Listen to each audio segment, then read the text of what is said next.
Hi everyone and welcome to Homestead for a Living. I want to take a moment to show you what we have growing right outside of our front door. In permaculture, we call this our Zone 1, which is essentially the area that is really close to us where we're going to walk through there just a million times a day. This might include the area directly around your house, but also perhaps between you and your mailbox or you and your cars where you park them. The areas where you're going to walk over and over again, these are the areas that are your Zone 1 where you're going to want to plant the things that you have to deal with the most. So in permaculture, we have these different zones, and something like, let's say, pasture for your animals, that's going to be way out away from the house. You don't need that in your Zone 1. Things like vegetables and crop production may be closer, but you don't need them right up to your front door. The things you're going to want really close to the house are generally herbs, things that you're going to be using all day long. 3 times a day you're going to be cooking, and it's such a joy and so good for your health.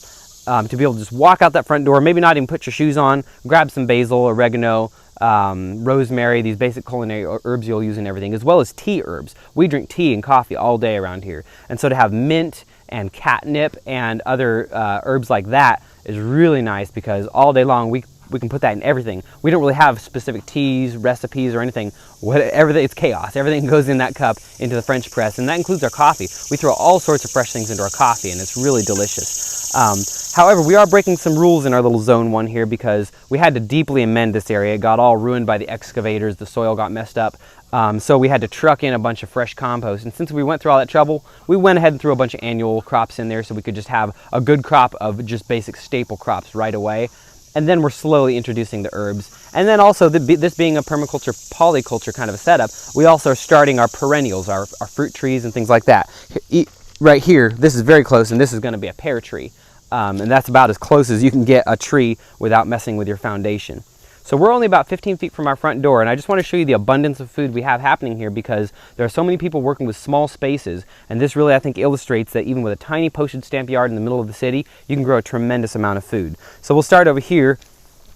We have a lot of squash, pumpkins, and tomatoes in this patch, and they're all doing really well. Everything from butternut squash, pumpkins, and that's this entire patch. You can see all of that. You can see the flowers and the fruit starting to happen. But gradually this will all be replaced with, we'll have fruit trees and fruit guilds in the back, north of everything, and then our shrubbier type of herbs in the front, and then smaller herbs just to the front of that.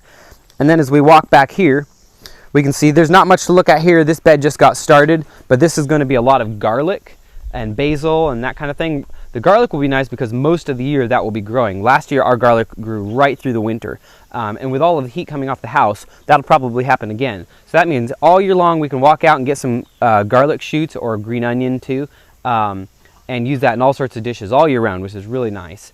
Now we have these front beds right close to the house, and we did something unusual, which was plant canna right here. This does block some of the light and stuff, but mostly it's just really fun. It's fun to walk between these two gigantic plants. But this does have a real purpose as well, which is the leaves from canna are very edible as well as the tubers.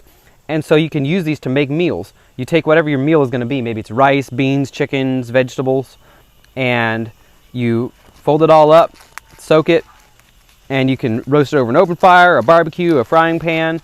It's a very popular way to cook in a lot of cultures, and there's no plate, and you can either eat the leaf or leave it afterwards. So really fun way to start cooking, and I think something we need to bring into Western cuisine more because these things grow like absolute crazy. We just planted that a few months ago, and this is hard clay with a little amendment on the top, but they're just loving the soil. They're kind of like comfrey. They reach deep down in there with their taproot, and they grow to epic proportions. Really fun plant. And then throughout here is where we really start to see our herbs more. We've got our basil, purple opal basil, and we use that every single day in our cooking. We've got all sorts of mints. We have chocolate mint here. We've got spearmint. We've got mountain mint, all sorts. I don't even know all the varieties of mint we have. We also keep some of our potted plants close that the chickens like to eat, such as this comfrey, because they'll decimate comfrey in pots. But this is our exclusion zone. Holly keeps a good little safe zone around the house where our free-range chickens kind of stay away from this area, so we can put our more fragile things over here. Now as we go up the stairs, it gets really fun because this area, you don't even have to take your shoes off. You can touch the doorknob and you can reach food.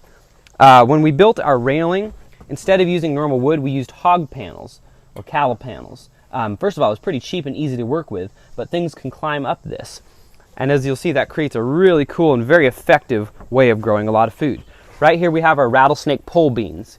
And you can climb anything up this. You can do peas, you can do grapes long term. We're going to switch to more perennial because grape leaves are also edible, so we can be using those pretty much year round in dishes.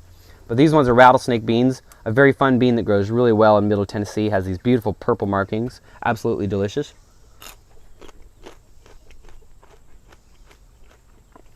Okay, I have to eat about 2 or 3 every video. And it also creates this fun visual element. This makes such a cool hangout spot. We'll probably put a chair here or something eventually, and you can just sit in that chair and just be absolutely surrounded by not only nature, but food as well. And you could just about reach your hand out the door and reach some of this, or the window and reach some of this food.